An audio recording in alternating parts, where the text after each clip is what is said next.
Good afternoon, I'm Sean Yao, and this is One News Now. PHIVOLCS says that the alert level 3 that is currently up over the Mayon volcano could still change. In an interview with The Big Story, PHIVOLCS Director Teresito Bacolcol said they are studying several parameters that could lead to Mayon being placed under alert level 4. The country's top volcanologist also painted two scenarios if and when Mayon flares up. One is an eruption with sporadic explosions, or a relatively quiet one like what happened in 2014. We are waiting for an increase in sulfur dioxide. This would imply that new magma is intruding to the shallower part of the edifice. And we are also looking at increase in the mass flux as evidenced by longer lava flows. We are also waiting for an increase in the seismicity as well as the inflation of the edifice and of course minor explosions. For his part, DOST Chief Renato Solidum explained to 1PH that Mayon's danger zone could be extended to 8 kilometers once it reaches alert level 4.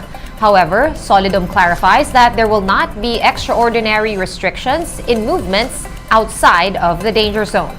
This means that going to nearby cities and municipalities like Legazpi and Daraga will still be allowed. Kahit naman may taas ang alert level, kung titingnan po natin, yung ibang mga aktibidad niya ay hindi ganoon ka-eksplosibo. Ang lang pumasok doon sa bawal na lugar like 6 kilometers permanent danger zone. And then pag tinaas po yan sa alert level 4 ang ating binagbabawal, hanggang 8 kilometro o pwedeng ma-extend. For his part, President Bongbong Marcos says that his government is ready to assist affected locals living near restive volcanoes.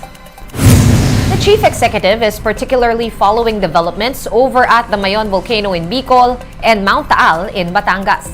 Evacuation and food assistance remain the government's top priorities should these volcanoes erupt. Naka-ready na naman tayo at ganun naman talaga ang ating ginagawa.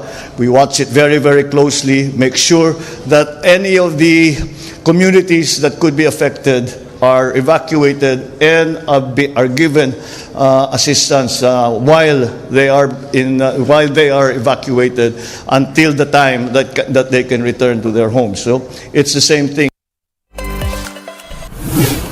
In other news, President Bongbong Marcos has denied shifting foreign policy away from China. Marcos Jr. said the tensions in the West Philippine Sea will not define relations between Manila and Beijing. He added that his administration continues to work with China to resolve the maritime dispute. Some people have said that the Philippines has shifted its policy away from the People's Republic and to other powers. That is certainly not true. We have not shifted away from China in any way. Now, of course, as to the differences between China and the Philippines, certainly they exist, but it is not something that will define our relationship. It is something that we will continue to work to resolve. For China's part, Ambassador to the Philippines Huang Xilian said that mutual respect and trust must be upheld. We firmly believe that upholding mutual respect and trust, cherishing good neighborliness and friendship, keeping the direction of mutual understanding and mutual accommodation in settling our differences serve as the fundamental principles between of our two bilateral relations. Two former Senate presidents are batting for the recall of the Maharlika bill in Congress. Former Senators Franklin Drilon and Tito Soto said this is the only way to rectify errors in the bill. They pointed out that letting legislative staff make the corrections could lead to legal consequences. Recall that errors were noted in the prescriptive periods for offenses in the two sections of the MIF, which has kept the bill from being transmitted to the Office of the President for signature. Former Senate President Tito Soto talks about his concerns over the Maharlika Fund on The Big Story. Catch that interview later at 8 p.m. only here on One News. We're pausing for a quick break. One News Now will be back with more stories after that. Stay with us.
You're still with us here on One News Now. I'm Sean Yao.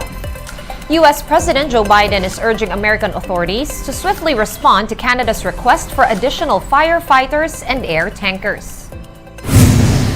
Canada is currently grappling with massive wildfires, whose smoke has shrouded several countries in polluted air.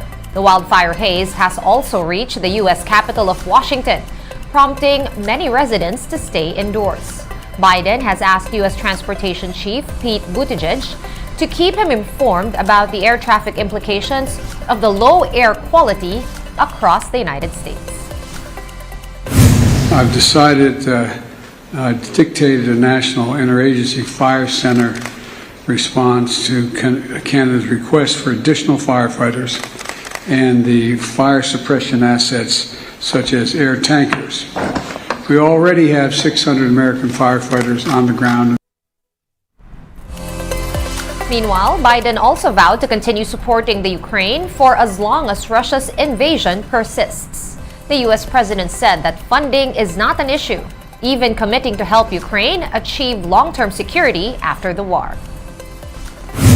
Long-term security to deter future aggression after this war ends is the goal. And we're advancing this goal by providing them the support Ukraine needs now on the battlefield and helping them strengthen their military over the long term. The fact of the matter is that I believe we'll have the funding necessary to support Ukraine as long as it takes. Back here at home, here's a quick look at today's other top stories. Meralco will implement a rate hike this June as the power utility completes the distribution of refunds. Meralco says that June rates jumped by almost 42 centavos per kilowatt hour. This translates to an 84 peso increase in the bill of one household that consumes 200 kilowatt hours on average monthly. Industry insiders are projecting another oil price increase next week. Diesel prices could go up by as much as 1 peso and 30 centavos per liter, while gasoline is expected to be pricier by at least 80 centavos a liter. These possible hikes are on the back of OPEC's announcement that it is reducing oil production by the first week of July. Another power outage struck NAIA's Terminal 3 at exactly 12:15 p.m. today.